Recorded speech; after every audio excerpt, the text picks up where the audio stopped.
लेक लाडकी ह्या घरची, होणार सून ती त्या घरची.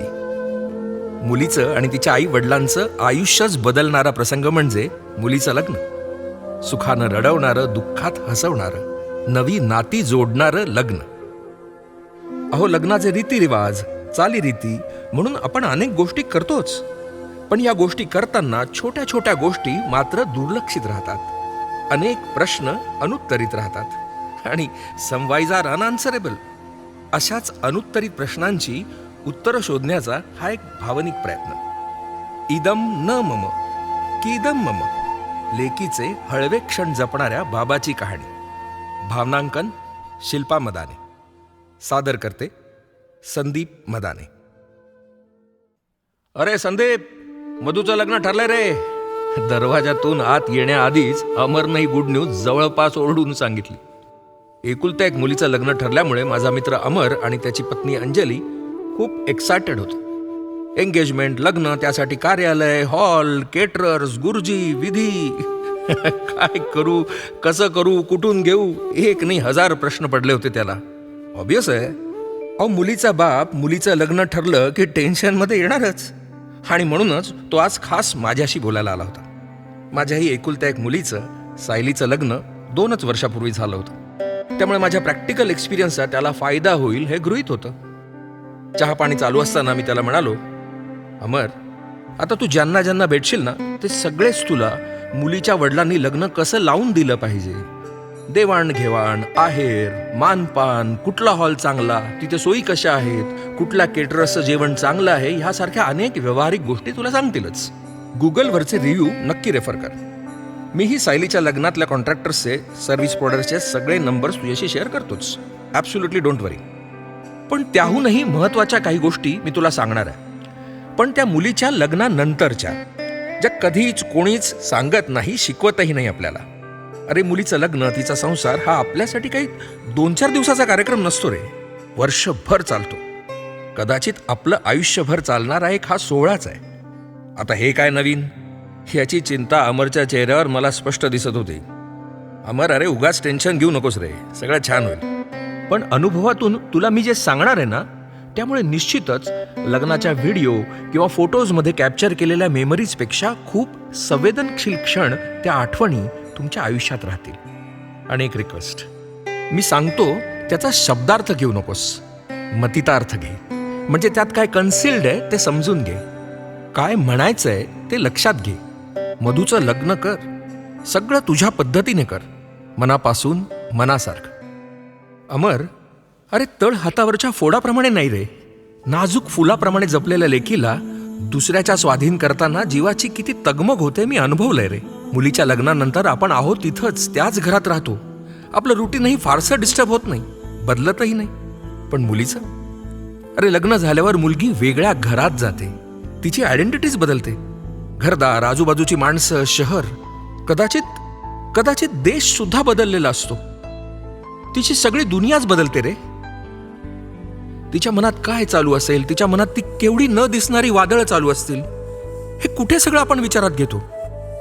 ज्या गोष्टी माहेरी तिच्यासाठी गृहीत असतात, सासरी त्याच गोष्टी ती आता शोधत असते, किंवा त्या गोष्टी होण्याच्या शक्यता, पॉसिबिलिटीज चेक करत असते. तिचा वजूदच शोधत असते म्हणा की. अरे सुरुवातीच्या काही महिन्यात तर नकळतपणे तिच्या मनात सासर माहेरची तुलना चालू असते. आणि ह्या तिच्या मनस्थितीचा विचार न करता आपण तिला 2 घराला जोडणारा दुवा, लेक परक्याचं धन वगैरे वगैरेच्या ओझ्याखाली पार दडपून टाकतो. साधी रोपाची कुंडी आपण बदलतो, त्या रोपाला किती जपतो रे आपण, ऊन, वारा, पाऊस, पाण्यापासून. पण सुरुवातीचे काही दिवस खरंच खूप अवघड जातात रे. मग आम्ही ठरवलं, आता आपणच शिकायला पाहिजे यातून मार्ग कसा काढायचा ते. मग ज्या गोष्टी तिच्या इथे नसण्याची जाणीव करून देत होत्या ना, त्या दडलेल्या तिच्या आठवणींबरोबर आम्ही रमायला लागलो. तिची रूम, तिची गिटार, तिचं कपाट, तिच्या बाहुल्या, सगळं जसंच्या तसं ठेवलं. तिनं लहानपणापासून जपून ठेवलेली तिची खेळणी तिच्या शोकेसमध्ये तशीच व्यवस्थित ठेवली, अगदी एक डोळा तुटलेल्या तिच्या आवडत्या टेडीसह. अमर, तुला सांगतो, लग्नानंतर सायली जेव्हा पहिल्यांदा माहेरी आली ना, तेव्हा तिची नजर काहीतरी शोधत होती. तिची नजर शोधत होती सासरी गेल्यानंतर माहेरच्या घरात झालेले बदल. आणि जेव्हा ती तिच्या खोलीत गेली आणि जशीच्या तशी तिची खोली तिनं बघितली आणि डोळा तुटलेल्या तिच्या आवडत्या टेडीला घट्ट मिठी मारून रडत राहिली. तुला सांगतो अमर, प्रत्येक मुलीचा असा कुठला ना कुठला तरी एक डोळा तुटलेला तरी पण खूप आवडता असा टेडी असतोच ना. तिच्या बापानं तो जपून ठेवायचा असतो. तो टेडीच तिला आश्वस्त करतो की तिच्या माहेरी तिचं असणं अगदी तसंच आहे जसं ती मागे सोडून गेली. अमर, अरे लग्नाआधीची आपली मुलगी आणि लग्नानंतरची तीच मुलगी यात खूप फरक जाणवतो. फार फास्ट मॅच्युअर्ड होऊन जाते. तिचं ते अवखळ अल्लड पण अचानक संपून जातं.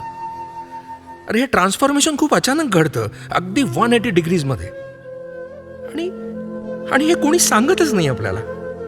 मला अनुभवातूनच कळलं लेकीचं हे अचानक मॅच्युअर्ड होणं. म्हणूनच सांगतो अमर, शक्य होतील तेवढ्या तिच्या छोट्या छोट्या गोष्टी जप. फक्त तिच्यासाठीच असलेला तिचा एक कोपरा निदान कायम तसाच राहू दे, नाही तर पाहुणी बनून जाईल रे ती माहेरी. अमर, तुला या सगळ्या गोष्टी सांगायचं अजून एक कारण सांगतो. सायलीच्या लग्नानंतर सायली, जावई, तिची नणंद, तिच्या सासूबाई सगळे येणार होते. त्याआधी मला तिचं मॅरेज सर्टिफिकेट आणायचं होतं. बँकेत पासपोर्टसाठी आजकाल सगळ्या फॉर्मॅलिटीज ना गरजेचं आहेत ना रे. मग जरा जास्तच फॉलो करून मी मॅरेज सर्टिफिकेट मिळवलं.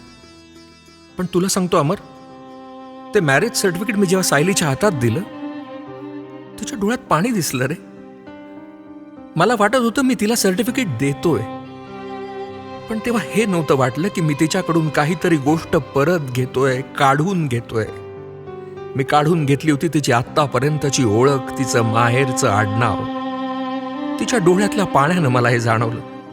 मी तिचं आत्तापर्यंतचं अस्तित्वच काढून घेतलं. आणि मग मी ठरवलं की तिची कुठलीच गोष्ट मी काढून घेणार नाही, बदलणार नाही. तिच्या सगळ्या गोष्टी जशा होत्या तशाच ठेवीन. अमर, अरे आई वडिलांचं सासू सासरे होणं, मुलीचं सून होणं, मुलाचा जावई होणं हे आयुष्यातलं एक मोठं ट्रान्सफॉर्मेशन असतं. सगळ्यांच्याच आयुष्यात घडतंय. पण हे बदल कसे हँडल करायचे हे कोणी कधीच का नाही शिकवत. हे आपल्याला शिकावं लागतं, पडत धडपडत अनुभवात ना. बरं, आता जावई विषय निघालाच म्हणून तुला एक मजेशीर आणि कन्फ्यूज करणारी गोष्ट सांगतो.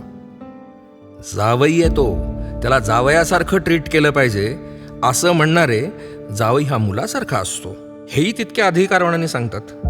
अरे मग त्या मुलीच्या बापानं करायचं काय, वागायचं कसं आणि वागवायचं कसं, पुन्हा अनुत्तरित. मग यावर सापडलं मला सोल्युशन. प्रसंगानुरूप ठरवायचं. जसं अधिक मास, सणावारी तो जावई. मुलीला तो तिच्या माहेरी जेव्हा घेऊन येतो तो त्या क्षणी जावई. पण घरात आला की मुलगा. मग मुलासारखी त्याची काळजी घ्या, माया करा. गप्पा मारताना, फिरायला जाताना, अगदी वैचारिक तात्विक बोलताना त्याला मित्र बनवा. नात्यात संवाद महत्वाचा. मगच ते नातं छान फुलेल ना. नात्याच्या सुरुवातीला संवाद सुरू करण्यासाठी मग कॉमन फॅक्टर शोधायचे. मीही शोधले. पण हा शोध घेणं, सापडवणं म्हणजेच प्रेम आहे ना रे. मग यात कधी कधी आपल्याला अजिबात न आवडणाऱ्या गोष्टीही कराव्या लागतात. तर त्यावेळी एक गोष्ट मात्र लक्षात ठेवायची. मुलीच्या जावयाच्या डे टू डे लाईफमध्ये मायक्रो मॅनेजमेंट करत बसायचं नाही. आणि हो, वडिलकीच्या नात्यानं उगाच प्रत्येक गोष्टीत सल्ले देत सुटायचं नाही. Our role is to facilitate them, not dictate. We should aim to empower, not control. They should come to us for guidance. Like fueling station. ज्याला फ्युएल पाहिजे तो नक्की येईल की तुमच्यापर्यंत. आणि तुमची ही गलबतही येतीलच की किनाऱ्यावर फ्युएल भरण्यासाठी. तोवर काठापर्यंत थांबा, वाट पहा. पण लेक जावयाच्या मनात एक विश्वास मात्र निर्माण झाला पाहिजे. कुठल्याही प्रॉब्लेममध्ये, अडचणीमध्ये आम्ही तुमच्या पाठीशी नाही तर तुमच्या बरोबरच आहोत. मग शेवटी एकच सांगतो, या रिलेशनशिपमध्ये प्रत्येक वेळी ना चूक की बरोबर हे न बघता योग्य की अयोग्य हे बघ. कारण चूक की बरोबर हे प्रसंगानुरूप, माणसागणिक वेगवेगळं असतं. अमर, जुन्या रीती जपायच्याच रे, पण नव्या नव्या गोष्टी पण शोधायच्या आणि करायच्या सुद्धा. सायलीच्या लग्नात आम्ही पण अशा काही गोष्टी केल्या ज्या रूढी परंपरेच्या नियमात न बसणाऱ्या पण आम्हाला मात्र सुखद अनुभव देणाऱ्या होत्या. नॉर्मली मुलीचा मामा मुलीला बोहल्यावर मंडपात घेऊन येतो, राईट. पण सायलीला मामाबरोबर तिचा काकाही हवा होता. मग आमच्या नव्या परंपरेनुसार काका आणि मामा दोघांचाही हात धरून ती मंडपात आली. आणि अगदी तसंच मंगलाष्टकांच्या वेळी रूढी परंपरेनुसार मुलीच्या आईनं मंगलाष्टकं ऐकायची नसतात, पण आम्ही दोघंही मंगलाष्टकांच्या वेळी तिच्या मागे उभं होतो. एकाच वेळी हसू आणि आसूचे भाव या बापाला हसवतही होते आणि रडवतही होते. आयुष्यातला तो क्षण मग अविस्मरणीय बनतो. तो क्षण आम्ही जगलो. सायलीच्या कन्यादानाच्या वेळी आम्ही आवर्जून केलेली एक गोष्ट सांगतो.